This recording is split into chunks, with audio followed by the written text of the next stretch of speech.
Welcome.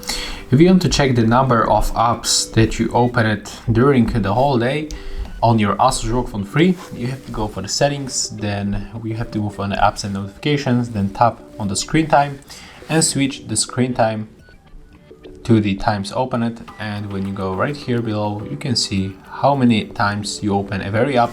So in my case, I just opened settings for the 167 times because right now I'm recording this tutorial videos for you, and we get also all app that we have on the smartphone.